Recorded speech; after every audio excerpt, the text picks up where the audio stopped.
होता है H2O अनुपात 2:1 में होता है। देखिए आशुद्ध जल क्या होता है। देखिए आशुद्ध जल जो है शुद्ध जल होता है, लेकिन इसका हम प्रयोग पीने में नहीं करते हैं। देखिए शुद्ध जल में विद्युत का प्रवाह नहीं होता है, शुद्ध जल उदासीन होता है। और अशुद्ध जल जो है हम इसको पीने में यूज नहीं कर सकते हैं। अशुद्ध जल का एग्जाम्पल क्या है, वर्षा का जल। सबसे शुद्धतम जल कौन सा है, वर्षा का जल। देखिए पानी का अधिकतम घनत्व 4 डिग्री सेंटीग्रेड पर होता है। देखिए घनत्व आते हैं एक दूसरे के क्या अपोजिट हैं, तो जब 4 डिग्री सेंटीग्रेड पर घनत्व अधिकतम होगा तो आयतन क्या होगा, जाहिर सी बात है आयतन कम होगा, है ना।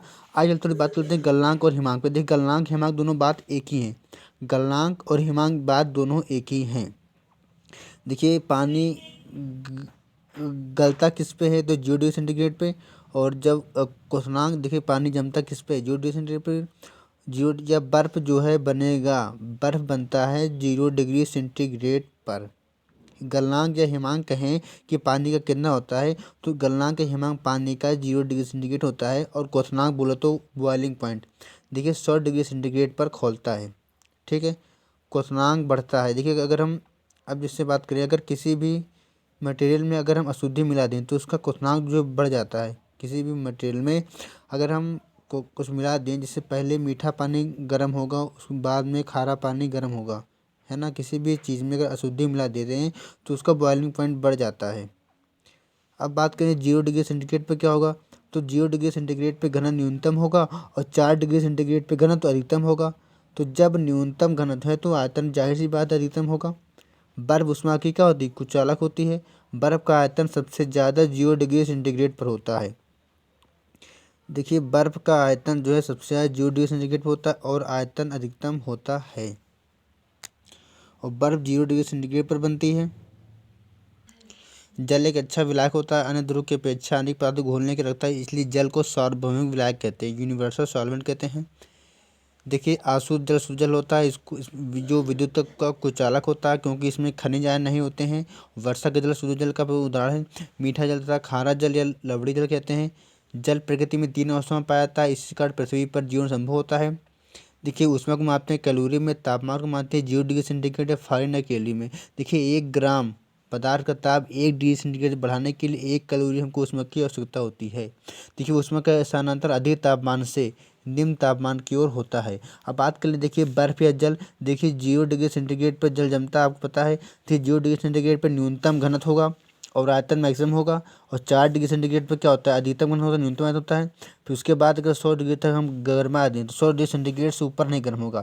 तो देखिए पानी की एक खास बात होती है कि 0 से 4 डिग्री सेंटीग्रेड के बीच से देखिए घनत्व क्या हो रहा है, बढ़ रहा है। लेकिन 4 डिग्री सेंटीग्रेड से जितना भी आएंगे वो घनत्व में कमी आएगी। पानी की यही एक खास विशेषता है कि पहले बढ़ेगा, फिर 4 डिग्री सेंटीग्रेड के बाद गर्म करने पर पहले घनत्व बढ़ेगा फिर घनत्व घटेगा।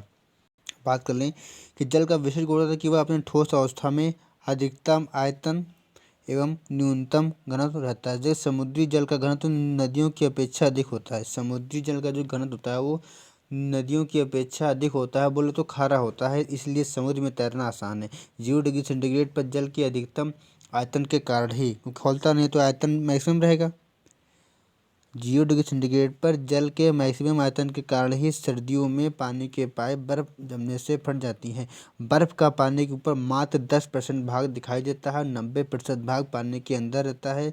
किसी बर्तन में बर्फ के पिघलने से उसमें जल स्तर अपरिवर्तित रहता है। पानी का कैलोरी मान पृथ्वी पर अन्य तत्वों की अपेक्षा सर्वाधिक है। पानी का कैलोरी मान पृथ्वी पर अन्य तत्वों की अपेक्षा सर्वाधिक है। देखिए 0 डिग्री सेंटीग्रेड पर बर्फ होगी।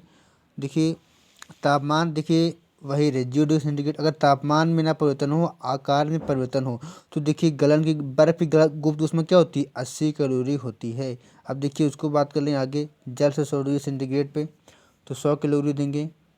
उसके बाद देखिए वाष्पन गुप्त ऊष्मा कितनी होती है, तो वाष्पन की गुप्त ऊष्मा होती है 540 कैलोरी। देखिए यह द्रव से गैस में चेंज हो जाएगा। देखिए ठोस से द्रव में क्या होगा, ठोस से ध्रुव में लाने के लिए 80 कैलोरी, और ध्रुव से ध्रुव 100 कैलोरी, और ध्रुव से गैस के लिए 540 कैलोरी। कुल उसमें हमको 720 कैलोरी प्रयोग होगी। गुप्त ऊष्मा देखिए वह होती है कि तापमान में नहीं परिवर्तन हो बल्कि आकार में परिवर्तन हो। अब बात करें, देखिए पानी में तैरना कब आसान है, 0 डिग्री सेंटीग्रेड पे कि 4 डिग्री सेंटीग्रेड पे। देखिए जब घनत्व ज़्यादा रहेगा तो वहाँ पे हमको तैरना आसान है, तो इसलिए पानी में 4 डिग्री सेंटीग्रेड पर तैरना आसान है, क्योंकि उसमें मैक्सिमम घनत्व होता है।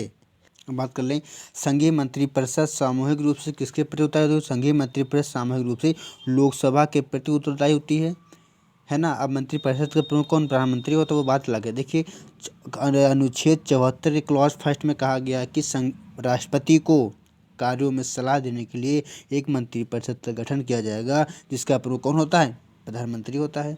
अब राष्ट्रपति देखिए मंत्रिपरिषद के बातों को मानने का स्वीकार कर सकता है, लेकिन 42वें 1976 के द्वारा बाध्य होगा कि वो उनके द्वारा बताए गए बातों को मानेगा, लेकिन 44वें 1978 के द्वारा वह पुनर्विचार के द्वारा भेज सकता है कि आप, लेकिन जब दोबारा आएगा तो उसको एक्सेप्ट करना पड़ेगा, है ना।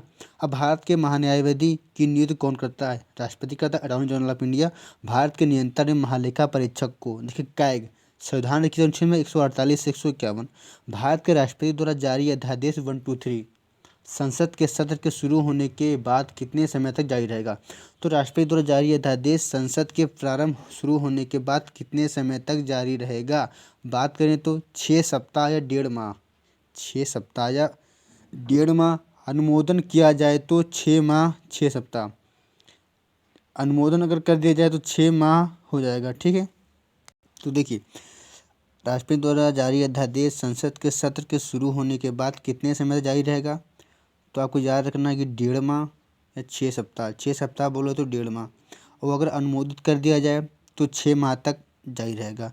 अध्यादेश की अधिकतम अवधि क्या होती है, मैक्सिमम टाइम से अगर बात करेंगे, ये बहुत रेयरली केस में पूछता है, 6 माह 6 सप्ताह बोलो तो 7.5 महीना, और 2 सत्रों के बीच 6 माह का अंतराल होता है। भारत संविधान में मंत्रिमंडल शब्द का प्रयोग सर्वप्रथम कब हुआ, तो राष्ट्रीय आपात के अनुमोदन के लिए अनुच्छेद 352 में भारत की संसद, लोकसभा, राज्यसभा, राष्ट्रपति। भारतीय संसद के वास्तुकार कौन थे, sir Edmund Lutyens, Herbert maker. संसद के वास्तुकार सर एडमंड लुटियंस थे। संसद में लोगों का सदन किसे कहते हैं, तो लोकसभा। वर्तमान में लोकसभा 17वीं चल रही, जिसके अध्यक्ष ओम बिरला हैं। प्रथम आम चुनाव कब हुआ था, 1952 में हुआ था, 1951 से 1952 हुए थे। और प्रथम लोकसभा अध्यक्ष कौन थे, प्रथम लोकसभा अध्यक्ष थी गणेश वासुदेव मावलंकर। तो प्रथम देखिए वो लोकसभा अध्यक्ष कौन से थे, गणेश वासुदेव मावलंकर थे। लोकसभा की वर्तमान सीटें 543 हैं। लोकसभा में अनुसूचित जाति SC के लिए कितने स्थानों को आरक्षित किया गया है, तो 84। ST के लिए 47। लोकसभा में अनुसूचित जातियों के लिए कितने सीटों को आरक्षित किया गया है, 84। ST के लिए 47। भारत के प्रथम महान्यायाधीश कौन थे, MP सीतलवाड़। वर्तमान राष्ट्रपति जगदीप धनखड़ जो 14वें कार्यकाल के हैं और क्रम से 15वें हैं। भारत में राज्यों से निर्वाचित सदस्य संख्या कितनी हो सकती है, तो देखिए कितनी हो सकती है, लोकसभा में देखिए अधिकतम सदस्य कितनी होगी, 550, और इससे पहले कितनी थी, 545। वर्तमान में देखिए 543 हैं, वर्तमान कितनी 543 हैं। उसमें से अगर हम बांट दें तो 524 स्टेट से और 19 का केंद्र शासित प्रदेश से, और 550 को अगर हम डिवाइड कर दें तो राज्यों से कितना 530 और बाकी केंद्रों से 20। प्रथम लोकसभा का गठन कब किया था, तो 17 अप्रैल 1952 में।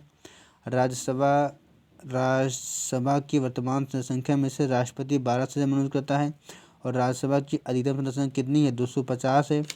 वर्तमान कितनी है, 245। 245 में से 12 करता है राष्ट्रपति, तो बचेगा 233। 233 में से 225 राज्यों से होता है और 8 होता है केंद्र शासित प्रदेशों से। संविधान में दल बदल अधिनियम कौन सा संशोधन द्वारा लाया गया, तो 52वां संशोधन 1985 के द्वारा दल बदल अधिनियम जोड़ा गया था, और 10वीं अनुसूची में उल्लेख है संसद के 2 सत्रों के बीच 6 माह की अवधि होगी। यह अनुच्छेद 85 के द्वारा कहा गया है, 85 के द्वारा कहा गया है कि यह अधिकतम अवधि 6 माह की होगी।